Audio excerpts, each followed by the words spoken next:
फेफड़ा, किसको? अमेजोन के वर्षा वन को। सबसे महत्वपूर्ण पूरे एक साल, क्या पूरे एक साल दोस्तों आपको आपका नंबर दिलाने वाला टॉपिक है इकोनॉमिक सर्वे।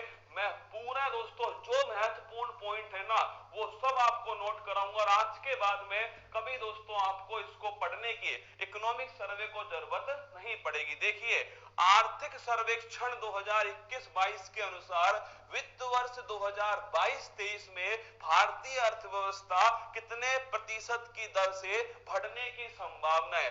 कल भी दोस्तों मैंने आपसे कहा था कि जो इकोनॉमिक सर्वे है, क्या है? जो इकोनॉमिक सर्वे है इसे दोस्तों क्या कहते हैं? इसे आर्थिक समीक्षा, क्या बोलते हैं? आर्थिक समीक्षा कहते हैं। ये दोस्तों बजट से एक दिन पहले आता है, याद करो, ये दोस्तों कब आता है? बजट से एक दिन पहले आता है। कौन? Economic survey. मतलब दोस्तों कब आया ये? 31 जनवरी 2022 को दोस्तों इसे प्रकाशित किया गया। मैंने आपसे कहा भी था, क्या मैंने आपसे कहा भी था कि जो इकोनॉमिक सर्वे है ये दोस्तों इकोनॉमिक सर्वे सर 1 फरवरी को निर्मला जी पेश करते रहे। निकाल मेरी चप्पल, अरे गुरुदेव उठाओ चप्पल और क्षमा छम कान के नीचे। अरे इकोनॉमिक सर्वे है, बजट नहीं है बबुआ, इकोनॉमिक सर्वे। क्या इकोनॉमिक सर्वे?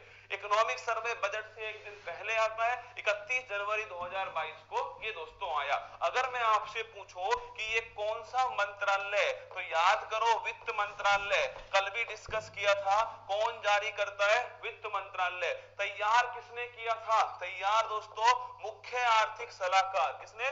मुख्य आर्थिक सलाहकार। अब कौन बताएगा कमेंट बॉक्स में कि भारत का मुख्य आर्थिक सलाहकार हाल ही में किसे अपॉइंट किया गया? गोली की तरह छाप दो कमेंट बॉक्स में। इसमें दोस्तों क्या होता है, पिछले एक वर्ष में जो दोस्तों किया भारत की सरकार ने वो इसके अंदर होता है। तो पिछले एक वर्ष में अर्थव्यवस्था की जो दोस्तों अर्थव्यवस्था के जितने भी आंकड़े हैं वो दोस्तों इसके अंदर प्रकाशित किए जाते हैं। बजट में तो दोस्तों आने वाला, क्या बजट में तो आने वाला वर्ष होगा और इसके अंदर दोस्तों कौन सा होता है? पिछला जो एक वर्ष निकल चुका है, बजट में जो कहा गया था पिछली बार वो कितना पूरा किया गया वो दोस्तों इस इकोनॉमिक सर्वे के अंदर होता है। तो अगर आपसे पूछे कि भाई इकोनॉमिक सर्वे बजट से एक दिन पहले वित्त मंत्रालय के द्वारा दोस्तों प्रकाशित होता है, इसको तैयार करने में भूमिका मुख्य आर्थिक सलाहकार की होती है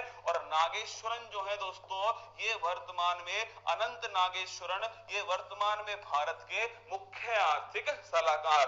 आप मुझसे पूछोगे कि सर इस बार का जो इकोनॉमिक सर्वे 2021-22, अब सुनना मेरी बात को, इस बार का जो इकोनॉमिक सर्वे 2021-22 है इसकी थीम क्या है? पहला क्वेश्चन लिखना, इकोनॉमिक सर्वे 2021-22 जो है इसकी दोस्तों थीम क्या है? अति महत्वपूर्ण प्रश्न। अगर पूछे इसकी थीम क्या है तो लिखना त्वरित दृष्टिकोण। क्या है इसकी जो थीम है? वो है दोस्तों त्वरित दृष्टिकोण।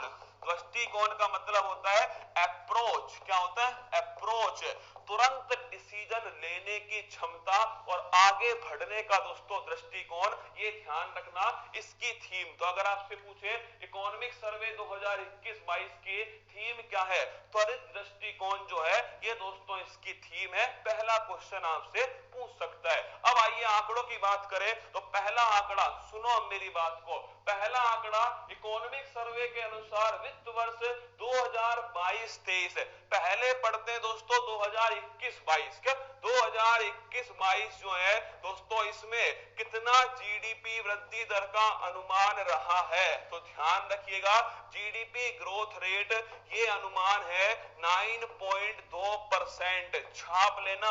अगर आपसे पूछे 2021-22 में जीडीपी ग्रोथ रेट का अनुमान क्या है? 9.2, कितना? 9.2% जो है ये दोस्तों अनुमान। और अगर पूछे आपसे 2022-23 अगले वित्त वर्ष में कितना रहेगा? 8 से 8.5% इतने का दोस्तों अनुमान। तो जो वित्त वर्ष चल रहा है दोस्तों इसमें 9.2% का है और दोस्तों जो अगला आने वाला है उसमें 8 से 8.5%। क्या प्रभाव रहा ओमिक्रॉन, किसका दोस्तों क्या प्रभाव दिखाई दिया, ओमिक्रॉन जो है इसका दोस्तों, जो कोविड-19 का जो नया वेरिएंट है इसका प्रभाव दिखाई दिया। फिर सुन लो, इकोनॉमिक सर्वे 2021-22 में जीडीपी ग्रोथ 2021-22 के लिए 9.2% और अगर आपसे पूछे 2022-23 के लिए 8 से 8.5%।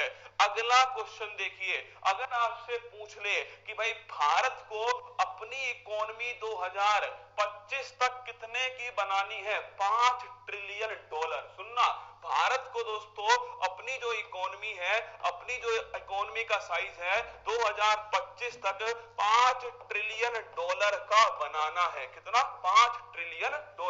ट्रिलियन का मतलब कितनी जीरो दोस्तों, मिलियन में होती है 10 की पावर 6, बिलियन में होती है दोस्तों 10 की पावर 9 और ट्रिलियन के अंदर होती है 10 की पावर 12। तो मतलब 5 को 10 की पावर 12 इतने से गुना कर लो। और दोस्तों अगर पूछे आपसे, हाँ सर आप चप्पल नहीं पहनते हो इसीलिए तो मारता नहीं हो तुम्हें, 2025 में कितने ट्रिलियन? $5 ट्रिलियन।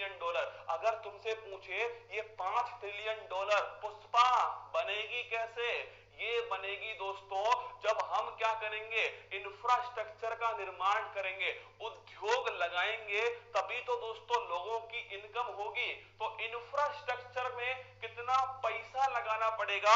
तो दोस्तों 2025 तक $5 ट्रिलियन की इकोनॉमी करने के लिए, क्या इकोनॉमी करने के लिए अगर पूछे इंफ्रास्ट्रक्चर, बिजली पानी सड़क बिपाशा इंफ्रास्ट्रक्चर जो है इसमें कितना पैसा खर्च करना पड़ेगा? $1.4 ट्रिलियन। इतना पैसा जब हम इन्वेस्ट करेंगे, क्या इतना पैसा जब इन्वेस्ट करेंगे ना, तब दोस्तों $5 ट्रिलियन की भारत की इकोनॉमी बन पाएगी 2025 तक। अगला क्वेश्चन देखिएगा, अगर पूछे, ये है वो सवाल जो आपको हर एग्जाम में देखने को मिलेगा, कृषि का कितना योगदान होगा, उद्योग का कितना होगा और सेवा का कितना होगा। अब देखो दोस्तों, जो इकोनॉमी होती है ना, इस अर्थव्यवस्था के कुछ सेक्टर है। एक होता है प्राथमिक, क्या होता है? प्राथमिक है। एक दोस्तों है द्वितीयक है और एक ध्यान रखिएगा तृतीयक है। कौन सा? टर्सरी। अगर मैं आपसे पूछूं प्राथमिक में कौन आता है? कृषि दोस्तों, क्या कृषि जो है ये प्राइमरी है। द्वितीयक में कौन सा आता है? तो ध्यान रखना दोस्तों, उद्योग जो है ये सेकेंडरी है। और टर्सरी में कौन सा आता है? तो लिखना दोस्तों सेवा क्षेत्र जो है ये तृतीयक में। एक बात अपने दिमाग में छाप लेना कि कृषि में भारत की सबसे अधिक जनसंख्या लगी हुई है, लेकिन सबसे अधिक जो पैसा है भारत में वो आता है सेवा से। मतलब इकोनॉमी में सबसे बड़ा योगदान किसका है? वो है दोस्तों सेवा का। लेकिन दोस्तों सबसे अधिक जो जनसंख्या है वो किसमें लगी है? वो दोस्तों कृषि के अंदर लगी है। अगर आपसे पूछ ले, क्या अगर आपसे पूछ ले कि भाई कृषि जो है, इस कृषि का दोस्तों कितना परसेंट, तो ध्यान रखिएगा कृषि में दोस्तों जो वृद्धि है उसमें 3.9%। क्या कृषि में कितनी वृद्धि का अनुमान है? 3.9% का। अगर आपसे पूछे उद्योग में किसका अनुमान है, तो 11.8% का उद्योग में। और सेवा क्षेत्र में पूछे आपसे 8.2%। इतने की दोस्तों वृद्धि जो है होने वाली है। क्या इतने की वृद्धि होने वाली है? पहला क्वेश्चन है, कृषि में दोस्तों 3.9% का, उद्योग में 11.8% का, सेवा में उद्योग में 11.8% और सेवा में 8.2%। इतने का दोस्तों वृद्धि का अनुमान रखा गया है, ये भी आपको ध्यान रखना है। कृषि में दोस्तों होता क्या है? कृषि में एक समस्या है। कृषि में दोस्तों एक प्लॉट है, उसमें एक व्यक्ति काम कर सकता है, लेकिन होता क्या है, पूरा जो घर है ना दोस्तों वो उसी में काम करता है। इसे कहते हैं छिपी बेरोजगारी। क्या तो आपसे पूछे कृषि में भारत में कौन सी बेरोजगारी अधिक है? छिपी बेरोजगारी जो है, जिसे प्रच्छन्न बेरोजगारी भी दोस्तों कहा जाता है, ये भारत में कृषि के क्षेत्र में अधिक है। अगर पूछे राजकोषीय घाटा, यही है दोस्तों one of the best question exam का, राजकोषीय घाटा, फिस्कल डेफिसिट। क्या फिस्कल डेफिसिट, राजकोषीय घाटा।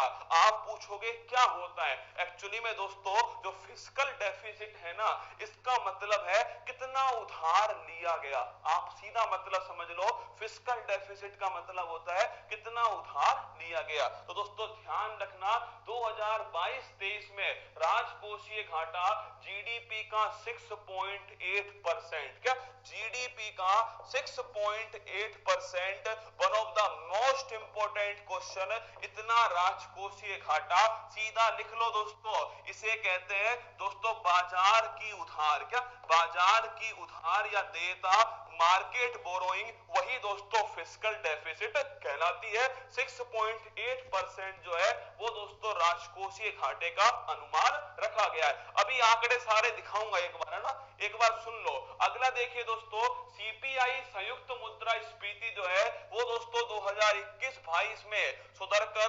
5.2% हुई है, और जो पिछली बार दोस्तों कितनी थी, 6.6%। देखो इन्फ्लेशन, महंगाई, क्या इन्फ्लेशन कह दो या दोस्तों महंगाई कह दो या मुद्रास्फीति, क्या बोल दो, मुद्रास्फीति, इसका दोस्तों एक तो सूचकांक है सीपीआई और एक है डब्ल्यूपीआई। क्या है डब्ल्यूपीआई? सीपीआई का मतलब कंज्यूमर प्राइस इंडेक्स, क्या दोस्तों कंज्यूमर प्राइस इंडेक्स, और ये होलसेल प्राइस इंडेक्स।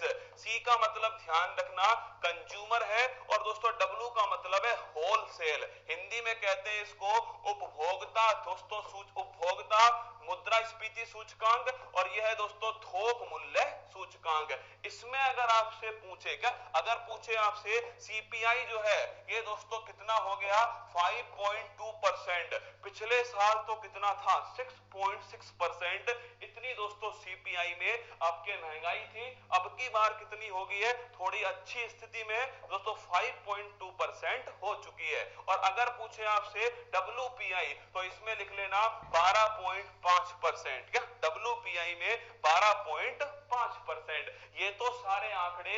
एक बार दोस्तों आइए इन आंकड़ों को देखते हैं, फिर फोटोज आपको दिखाऊंगा। देखिए अगर पूछे आपसे इकोनॉमिक सर्वे 2021-22 दोस्तों इसकी थीम क्या है, त्वरित दृष्टिकोण, ये इसकी थीम है। अगला क्वेश्चन 2022-23 में कितनी दोस्तों ग्रोथ रेट, 8 से 8.5% की, और 2021-22 में 9.2% का अनुमान है।